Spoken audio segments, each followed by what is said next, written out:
Alright guys, magpapalit tayo ng lens ng Honda Click. Ang problema nito is yan, may basag na siya dito kaya pinapasok na yung load niya. Yan, nag-moist heat gun. Then ito, magagamit din natin to.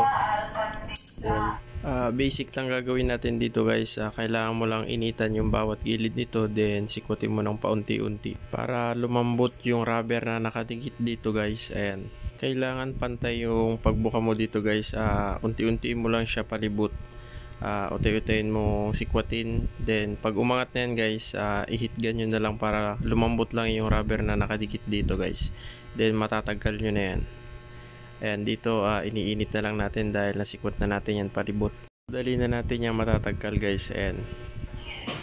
Alright guys, nataggalan natin.